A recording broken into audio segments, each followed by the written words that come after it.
Assalamualaikum and hi. Today, our group would like to tell why we advise Borhan, Oscar and Mimie to incorporate their business to the private company under Company Act 2016. First of all, this company just need not more than 50 members or shareholder. Let's say here, Borhan, Oscar and Mimie, only 3 members. So, they are qualified to register under private company. Second, at least they must have one board of director or director. Okay, another reason why they need to choose private company is because this is the separate legal entity. The separate legal entity means Borhan, Oscar and Mimie will be separate from the business organization. Example that Borhan want to own the property, so he can own that property under his own name. Second, this business will be run with a long-term period. There is no expiration. Okay, example, the business was bankrupt or will be said as a bankrupt. So, before bankrupt, Borhan, Oscar and Mimie can transfer their business to the other party to continue or run their business. So, I can say here, whatever happen, it will not affect the company, which is the private company. Okay, other than that is limited liability by share. Okay, this limited liability by share, example that Borhan and Oscar, they already fully paid the share of the company. So if there is something happen, there will not be responsibility to pay the debt. But however, example Mimie, she did not pay yet or she did not fully pay the share of that company. Example 30%, she already only paid for the 20% and there is 10% left, right? So what happened when the company have a debt or the creditor come, then the creditor will find Mimie under liability limited liability 192 bracket 2. However, the creditor just need to ask for the share that she did not pay yet, which is 10%. So the Mimie, she will just pay for the 10% to the creditor for the debt of that company. And under that is the transferability by share was very restricted by the member of that company. Even though this was a private company, they cannot exchange or share or transfer their share to the other parties. Before Borhan, Oscar and Mimie, they want to run their business, they must to register their company first under Section 14 Company Act 2016. In Sabah, they can register their company at Companies of Malaysia, or we call it as SSM, Suruhanjaya Syarikat Malaysia. The person who will be in charge to incorporate the company is director or the promoter. For Borhan, Oscar and Mimie, when they want to propose the company name, they must to follow the rules under Section 26 bracket 1 Company Act 2016. And at the end of their company name must have Sendirian Berhad or the short form of Sendirian Berhad. Before the registration, the shareholder and the director must sign the statutory declaration first. And for the director, at least one person which is 18 years old above and the Malaysian resident, and the shareholder, at least one shareholder and at least one promoter. For the to apply the company name, there is two: whether you want to request or whether you want to reserve the company name. For the request and reserve, it will be done through online website, which is through SSM website. For the request, you need to Borhan, Oscar and Mimie need to pay for the 1,000 ringgit to request the company name that they want to register. And for the reservation, they need to pay for the 50 ringgit based on the name that they was applied. And don't forget to complete the business registration form under Section 14 bracket 3 Company Act 2016. And the person who will be declaration for the compliance is the director or the promoter. And then before submit the document, they must to put the extra documents such as the identification card of the director.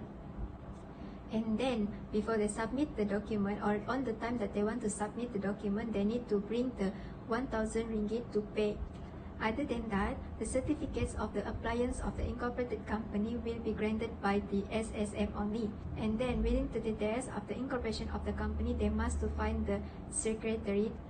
It was required to file the constitution after the incorporation. Last but not least, before running the business, Borhan, Oscar and Mimie must get the certificates. the license or the permit of the approval for the incorporation of the business. The business was being established by Borhan, Oscar, and Mimie on 21st February 2021. They are agreed to be the shareholder for this business. Okay, this business is they be the supplier of supplying the textbook and stationery product to the University Malaysia Sabah student. So it was located at Sabah.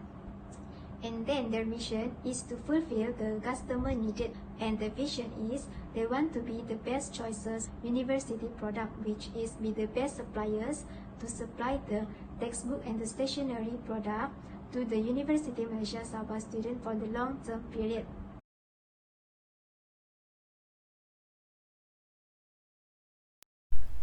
Hello, I'm Herman, and I will be briefly explaining share capital. The types and nature of shares as is governed under Section 69 of Company Act. It is stated that a company may issue shares, different type of shares, as long as it follows their company constitution. So, Rabiatul Borhan is able to issue different types of shares as long as it is following their company constitution. Redeemable shares will not be considered as reducing the amount of share capital of Rabiatul Borhan and is only able to be redeemed once it has been fully paid up. If shares are redeemed from sources other than the fresh issue of shares, then that amount will be redeemed from profit, which will later be distributed as dividend and taken and transferred into the company's share capital. Next is the right and power attached to shares. Okay, so according to we can refer to Section 71 Company Act 2016, where it states here that the owner of shares will be granted certain rights, which includes to be able to participate in company meetings, to be able to vote in companies' decision making, as well as giving them the right to equal shares in dividends. And this right can be altered in accordance to the terms which the shares has been issued. Shareholders are entitled to the same right, privilege and advantages as I have mentioned earlier, but with consideration to the amount of stock that they hold. Next, I will discuss about dividends and the distribution of profits. Under Section 131 of Company Act 2016, any distribution of dividends from profits will only be made once the company is solvent, and anyone who goes against this section will be faced with imprisonment and will be fined.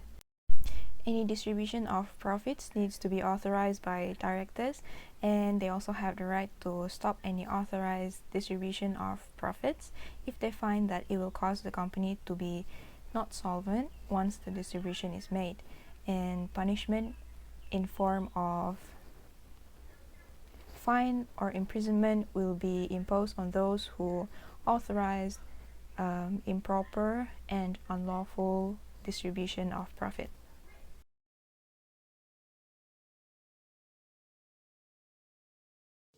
Hello, my name is Dayang Rabiatul Adawiah BINTI JABANG.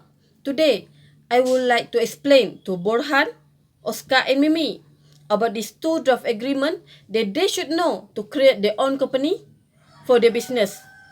First of all is Company Constitution. Refer to Company Act 2016. Based on Section 31 and 38, they are strictly advised to the company to have these two elements. First of all is Memorandum of Association. This Memorandum of Association is necessary to all companies to have their own, and this document already included the rules and regulation of the corporation.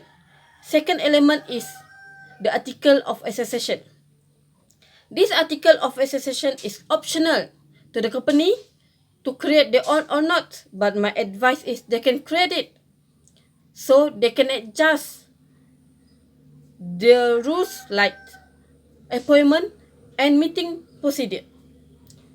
Based on Section 619 subsection 3 Company Act 2016. The advantage to create this memorandum of association and article of association is the company can adjust the right, the power, and the commitment until the act permitted. The second draft agreement that they should know is the promoter. Promoter, we know that someone who give the advice or promote to anyone who want to create the company or partnership if they already meet the specific requirement. But they should know that promoter also owe the duties and responsibility toward the company. First of all, refer to cases Langes versus New Sombrero per Soviet Co. 1878 and Gladstone versus Barnes 1900. The promoter owed two duties in the company. First of all, the promoter need to act in honesty and the promoter need to make sure there is no conflict of interest in the company. Second, the promoter need to deal in the company with the meeting, communicate with the board of director, and also communicate with the staff in the company. Next, the action that the company can do if the promoter not doing the job well. First of all, the company can cancel the contract. Second, the company can claim the hidden benefit from the promoter. And next is the company can sue the promoter based on their behavior. Last point, if the company choose to assert the contract, company may have a cause activity against the promoter for deceit, fraud, and legal misrepresent.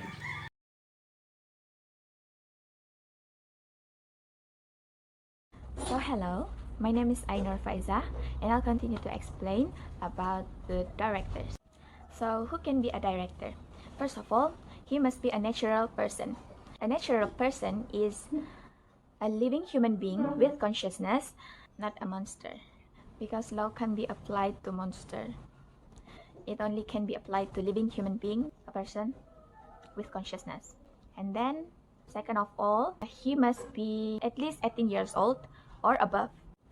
So next, I'll explain about the disqualification of directors. Like I said before, anyone which is a natural person and at least 18 years old or above can be director. But they will be disqualified to be a director if, first of all, he or she have been declared bankrupt by the bank. Next, he or she will be disqualified to be a director if he or she have been convicted or found guilty by the court of any offenses involving bribery or fraud or those white-collar crime. Last but not least, a person cannot be a director if he or she have been a director of two companies in 5 years, but the company went into liquidation within 5 years.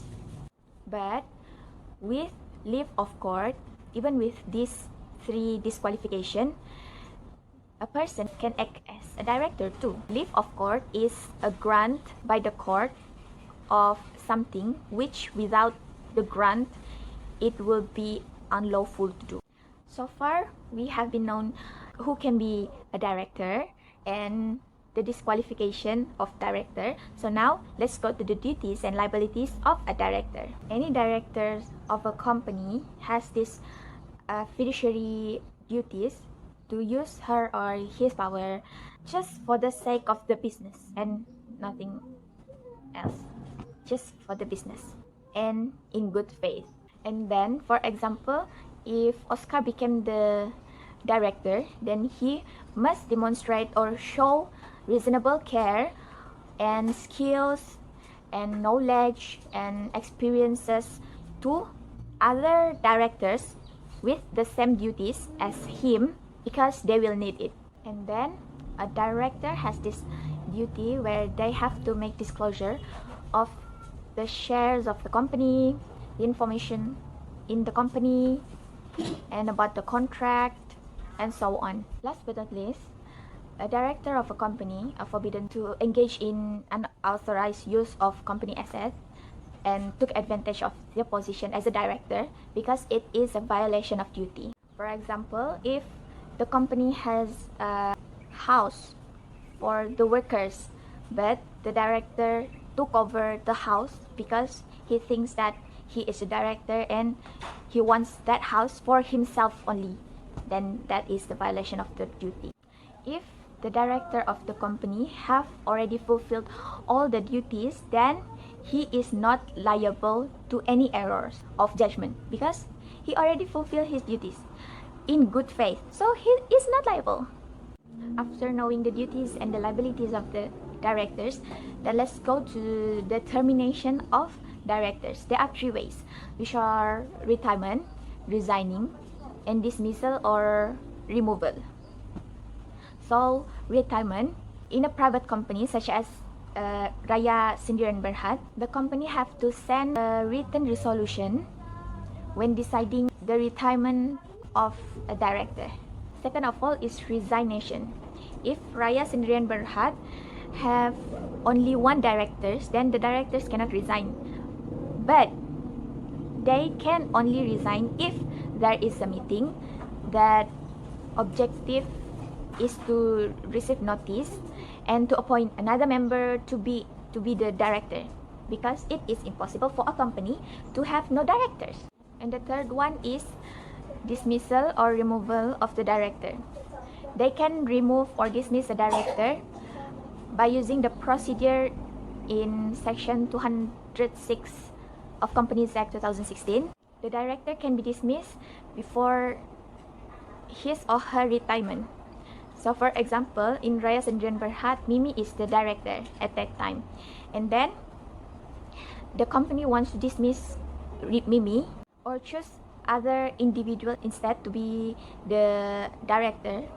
So it requires a special notice and the meeting. It's the same as the retirement with the special notice and the meeting. And then I will explain about the dissolution of the company. There are two types of dissolution of company. First is voluntary winding up, and second is compulsory winding up. For voluntary winding up, it is up to the shareholder or the company itself, and it requires special resolution that states the agreement of the company that it should be wound up. And usually the reason for voluntary winding up is because the shareholder, they don't want to be personally liable to the company's debt, or they want to avoid bankruptcy. And then for compulsory winding up, it is the court's order, and it is initiated by presenting the petition to the court. So the court will order the company to wound up. It is usually because the company is unable to pay their debt under section 466 of Companies Act 2016.